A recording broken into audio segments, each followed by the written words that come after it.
أعوذ بالله من الشيطان الرجيم.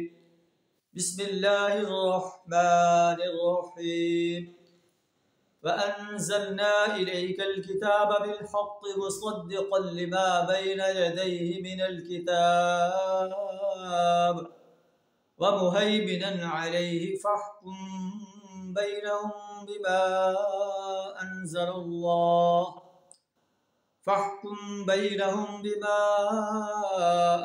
الله ولا تتبع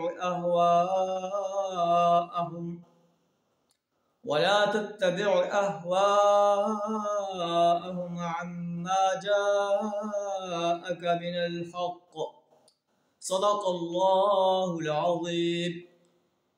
سورہ المائدہ آیت نمبر 48 کا ایک جز آپ کے سامنے تلاوت کیا ہے، جس کا ترجمہ کچھ اس طرح ہے: وَأَنزَلْنَا إِلَيْكَ الْكِتَابَ بِالْحَقِّ مُصَدِّقًا لِمَا بَيْنَ يَدَيْهِ. اے نبی صلی اللہ علیہ وسلم، ہم نے آپ کی طرف یہ کتاب جو حق لے کر بھیجی ہے، یہ کتاب بھیجی ہے جو حق لے کر آئی ہے، اور الکتاب میں سے جو کچھ اس کے آگے موجود ہے اس کی تصدیق کرنے والی ہے اور اس کی محافظ و نگہبان ہے. فَاحْكُمْ بَيْنَهُمْ بِمَا أَنزَلَ اللَّهُ. آپ اللہ کے نازل کردہ قانون کے مطابق لوگوں کے معاملات کا فیصلہ کریں. وَلَا تَتَّبِعْ أَهْوَاءَهُمْ. ان کی خواہشات کی اتباع نہ کریں. عَمَّا جَاءَكَ مِنَ الْحَقِّ. جو حق آپ کے پاس آیا ہے اس کے مطابق فیصلہ کریں، ان کی خواہشات کی پیروی نہ کریں.